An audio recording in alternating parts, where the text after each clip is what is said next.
പ്രിയമുള്ള പ്രേക്ഷകരെ നമസ്തേ. എല്ലാവർക്കും വാരഫലത്തിലേക്ക് സ്വാഗതം.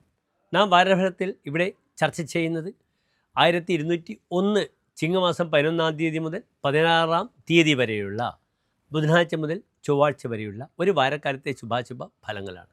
നമ്മുടെ ഇംഗ്ലീഷ് മാസത്തിൽ 2025 ആഗസ്റ്റ് 27 മുതൽ ചിങ്ങം 2-ാം തീയതി വരെയുള്ള ഒരു വാരത്തെ ശുഭാശുഭ ഫലങ്ങളാണ് നാം ചർച്ച ചെയ്യുന്നത്. ഇവിടെ ചർച്ച ചെയ്യുമ്പോൾ ബുധനാഴ്ച ഓഗസ്റ്റ് 27 വരുന്നത് ചിത്ര നക്ഷത്രത്തിലാണ്. അപ്പോഴത്തെ ഗ്രഹസ്ഥിതിയും കൂടി എൻ്റെ പ്രിയപ്പെട്ട പ്രേക്ഷകർ അറിയണം. മേടൻ രാശിയിൽ ഗ്രഹങ്ങളില്ല. രണ്ടാമത്തെ രാശി ഇടവത്തിൽ ഗ്രഹങ്ങളില്ല. മൂന്നാമത് മിഥുനത്തിൽ വ്യാഴം. നാലാമത് കർക്കിടകത്തിൽ ബുധ ശുക്രന്മാർ. അഞ്ചാമത് ചിങ്ങത്തിൽ സൂര്യനും കേതുവും. ആറാമത് കന്നിയിൽ ചൊവ്വയും ചന്ദ്രനും. 11-ാം ഭാവത്തിൽ മേടത്തിൻ്റെ 11-ാം ഭാവത്തിൽ രാഹുവും 12-ാം ഭാവത്തിൽ ശനിയും നിൽക്കുന്നു.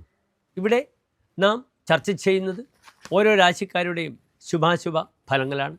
നിങ്ങളുടെ ഈ വാരത്തെ അനുഭവങ്ങൾ ഞങ്ങൾ നിങ്ങളുമായി പങ്കുവയ്ക്കുകയാണ്.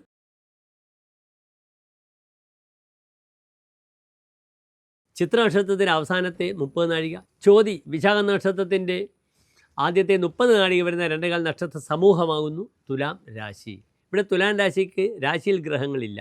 5-ാം ഭാവത്തിൽ രാഹു, 6-ാം ഭാവത്തിൽ ശനി, 9-ാം ഭാവത്തിൽ വ്യാഴം, 10-ൽ ശുക്രൻ ബുധൻ, 11-ാം ഭാവത്തിൽ രവി കേതു, 12-ൽ ചന്ദ്രൻ ചൊവ്വ.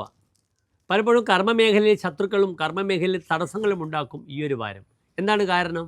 തുലാം രാശിയുടെ കരിയർ, കർമ്മം, തൊഴിൽ ചിന്തിക്കേണ്ടുന്ന ഗ്രഹം ചന്ദ്രൻ 12-ാം ഭാവത്തിൽ ചൊവ്വയോടുകൂടെ നിൽക്കുന്നു. പലപ്പോഴും ധനനഷ്ടം വരും, എടുത്തു ചാടി ബുദ്ധിമുട്ടുകൾ ഉണ്ടാക്കുന്നത്. ശശി ദ്വാദശേ ശത്രു നേത്രാദി ചിന്ത എന്നാണ് ഫലം പറഞ്ഞിരിക്കുന്നത്. ശത്രുക്കളെയും കണ്ണുകളെയും ശ്രദ്ധിക്കണം. അവിടെ 12-ാം ഭാവത്തിൽ ചൊവ്വയുണ്ട്. ഇടത്തെ കണ്ണ് അളിയുക, കണ്ണുകൾക്ക് ബുദ്ധിമുട്ട് വരിക തുടങ്ങിയ ക്ലേശങ്ങൾ ധാരാളം വരും. പിതൃവ്യാധിന് മാത്രാദിന അന്തർവിഷാദ, തൻ്റെ അച്ഛനമ്മമാരെ ഓർത്ത് മനസ്സിൻ്റെ ഉള്ളിൽ വിഷാദം വരും. എന്നാൽ ചാപ്നോതി കാമം, താൻ ആഗ്രഹിച്ചത് നേടില്ല. പ്രിയ അല്പപ്രിയത്വം, ഭാര്യയോട് ഇഷ്ടം വളരെ കുറയും.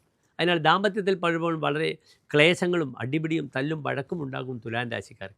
കാരണം എന്താണ്? പ്രധാനപ്പെട്ട കാരണം 7-ാം ഭാവം, വിവാഹം ചിന്തിക്കേണ്ടുന്ന, തൻ്റെ ഭാര്യാഗ്രഹം ഇതൊക്കെ ചിന്തിക്കേണ്ടുന്ന ചൊവ്വ 12-ാം ഭാവത്തിൽ നിൽക്കുന്നു. അതിനാൽ ദാമ്പത്യം അത്ര ഗുണകരമായിരിക്കില്ല ഈ ഒരു വാരം. ഇവിടെ പൂർവികമായ അച്ഛൻ്റെ സ്വത്തൊക്കെ ലഭിക്കാൻ യോഗമുണ്ട്. കാരണം 10-ാം ഭാവത്തിൽ കർമ്മസ്ഥാനത്ത് 9-ാം ഭാവാധിപനായ ബുധനും തുലാം രാശിയുടെ അധിപനായ ശുക്രനും ഒന്നിച്ചു ചേർന്ന് ഒരു രാജയോഗം നൽകുന്നു. കേന്ദ്ര ത്രികോണാധിപതി സംയുതോ മഹിത ഭവഗതോ രാജയോഗ ഇതി സ്മൃത.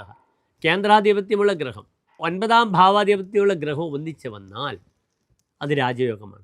അതിനു പുറമെ ജനവത് വൃത്തി വിദ്യാദ്വിഭേദ, തൻ്റെ പിതാവിൻ്റെ ശീലവും സ്വഭാവവും സംസ്കാരവും പുലർത്തും. അച്ഛനുമായി വളരെയധികം അടുപ്പം പ്രകടിപ്പിക്കുന്ന ഭാരമായിരിക്കും. അമ്മയുമായി പലപ്പോഴും അകന്നു നിൽക്കും. പലപ്പോഴും അച്ഛൻ തൻ്റെ ജീവിതത്തിൽ ഒരു നിർണായക ശക്തിയായി സ്വാധീനമായി വരാം. പല പഠിക്കുന്ന ചെറിയ വിദ്യാർത്ഥികളൊക്കെ തന്നെ ഈ ഒരു വാരം അമ്മയുടെ ആ കരാള ഹസ്തങ്ങളിൽ നിന്നും നിയന്ത്രണമാകുന്ന കരാളമായ ഹസ്തത്തിൽ നിന്നും ലേശം മോചനം ലഭിക്കാനായി പിതാവിൻ്റെ അടുത്ത് എത്താം. പലപ്പോഴും വിദേശത്തുള്ള പിതാവ് ഓണത്തിനൊക്കെ നാട്ടിൽ വരിക. അങ്ങനെ മക്കൾക്ക് അച്ഛൻ്റെ ആ ഒരു ആശ്ലേഷം അനുകൂലമായി വരും. ഏനൈവ ആലിംഗ്യതേ ജായ തേനൈവ ആലിംഗ്യതേ സുധ എന്നാണ് രാമായണത്തിൽ പറഞ്ഞിരിക്കുന്നത്. മനഃകൃതം കൃതം രാമെന്ന ശരീരകൃതം കൃതം. മനസ്സാണ് തീരുമാനിക്കുന്നത്. ഒരു പുരുഷനെ ഭാര്യയെ ആലിംഗനം ചെയ്യുന്ന കൈകൊണ്ട് തന്നെയാണ് തൻ്റെ മകളെയും ആലിംഗനം ചെയ്യുന്നത്. അത് മനസ്സിനെ തിരിച്ചറിവാണ്. ഇതെൻ്റെ മകളാണ്, ഇതെൻ്റെ ഭാര്യയാണ്.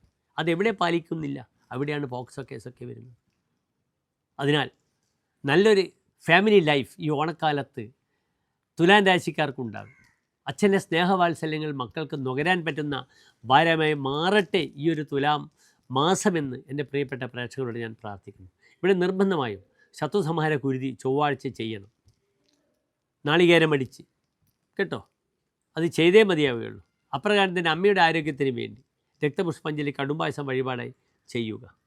ഉദര സംബന്ധമായ രോഗങ്ങൾ വളരെയധികം ശ്രദ്ധിക്കണം. 11-ൽ രവിയാണ്. അത് പലപ്പോഴും വയറിന് അസ്വസ്ഥതകൾ ഉണ്ടാക്കും. അപ്രകാരം ചെവിക്കും അസ്വസ്ഥതകൾ ഉണ്ടാക്കാം. നന്ദി, നമസ്കാരം.